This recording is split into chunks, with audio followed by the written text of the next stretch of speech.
शेती करते. या शेती करतात. यस. या आरोग्य परिवारामध्ये कोणत्या कारणामुळे जॉईन झालात? लठ्ठपणा, वजन जास्त असल्यामुळे. या फॅमिलीमध्ये येण्याच्या अगोदर किती वजन होतं तुमचं? 100 किलो 200 ग्रॅम. किती? 100 किलो 200 ग्रॅम होतं. ठीक आहे. कोणत्या कारणामुळे वजन वाढलं होतं? वजन वाढल्यामुळे काय त्रास होत होता? काय चॅलेंजेस होते?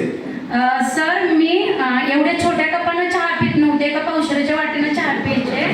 आमच्या घरी 20-25 म्हशी आहेत. शेतकरी असल्यामुळं हरियाणा, कर्नाल, गुजरात अशा भागातून म्हशी येतात. त्यांचं शेण उचलायला एवढी मोठी पाटी असायची, म्हणून मी उचलायची, घट्ट दुधाचा चहा प्यायची. त्याच्याबरोबर बिस्किट, खारी, टोस्ट पोट भरेपर्यंत खायची.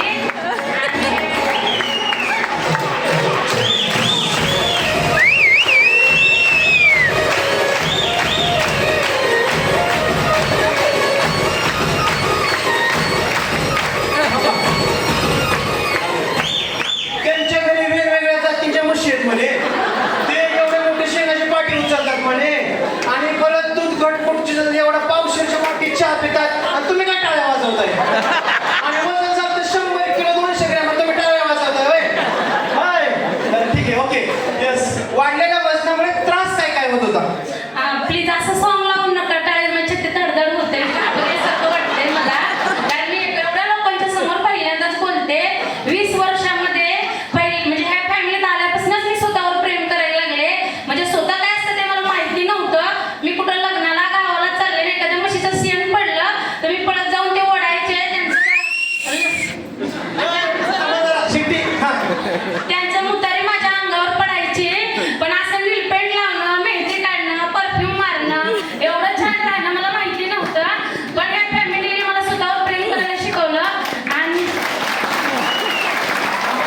कसं तरी होतंय? आणि माझे मिस्टर पण मला एवढे प्रेम करायला लागले. म्हणजे मला 60 किलोवर यायचंय ना, तर त्यांनी माझ्यासाठी 2 तोळ्याचं गिफ्ट ठेवलं की तू एवढी भारी व्हायला लागले, अजून वजन कमी कर, मी तुला 2 तोळे गिफ्ट करतो. कोणी? मिस्टरांनी? होय. हॅलो. 100 किलोचे होते. काय परिस्थिती असेल त्या मिस्टरांची? या फॅमिलीत तुझं आधी वजन कमी कर, 2 तोळे सोन्याचं घंटन देतो, पण तू वजन कमी कर असं म्हणलंय. येस.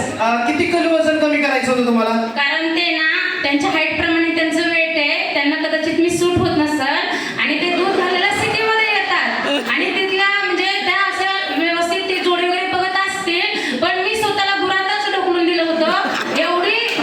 एवढं 40 लाखाचं घर आहे, 35-30 चोळ डाग आहे हे, पण मला त्याच्याविषयी काहीच वाटत नव्हतं. मला वाटायचं बाबा मी जे करते ते योग्य आहे, बसा बसा खाते, काम करते असं मला वाटायचं. वाटीभर चहा दूध पितीये, खाली खाते, बसा शब्द वापरले म्हणून 100 किलो वजन झालं. ठीक आहे. वाढलेल्या वजनामुळे काही त्रास होत होता?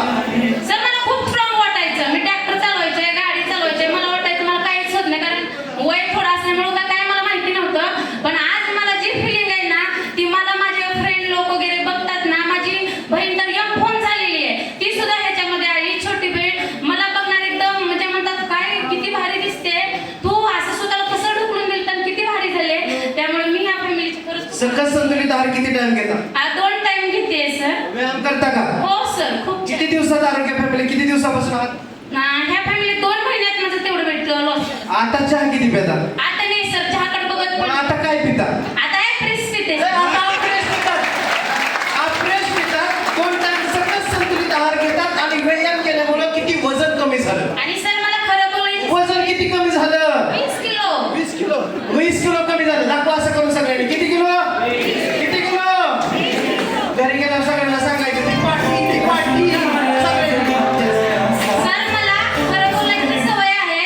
हे ऍप्रेस मागच्या काही दिवसापूर्वी माझ्या आयुष्यात आलं असतं तर मला असे नकली दात टाकावं लागले नसते. कारण चहा पिऊन पण माझे सगळे दात गेले आणि मला नकली दात टाकावं लागले. तरी स्वतःला लई चांगलं फिट समजत होत्या. आणि एक दाताची किंमत आता मेन दात 15,000 ते 18,000 रुपये सांगितले डॉक्टरांनी. चहा पिऊन किंवा किती दात पडले होते? सगळेच गेलेत सर. सगळेच दात गेले. बरं. दाखवायचे दात वेगळे आणि खायचे दात वेगळे.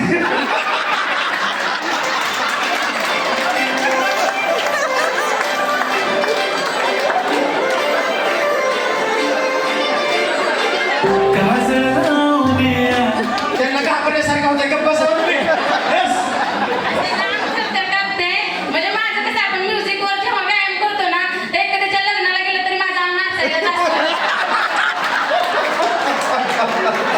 येस येस तसं हसू नका पहिल्यांदा बोलतोय म्हटलं घाबरल्यासारखं तर भीती पण वाटते येस काय सांगाल सर्वांना यांनी व्यायाम केला पाहिजे का आहार घेतला पाहिजे का हो हो हे ना सकल संतुलित आहार म्हणजे आपल्या जीवनाचं सोनं आहे. अंगावर किती तोळ सोनं घालतात त्यापेक्षा आपलं शरीर किती सोन्यासारखं आहे हे महत्वाचं ठरतं.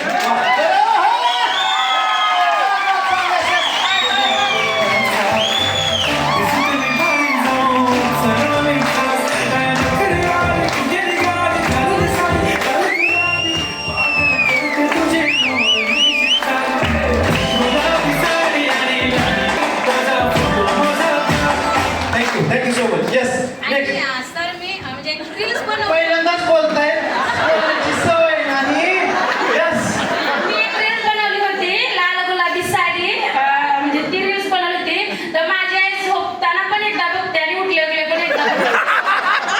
मला वाटत नाहीये की मी ही रील्स बनवली का म्हणून. एवढा चेंज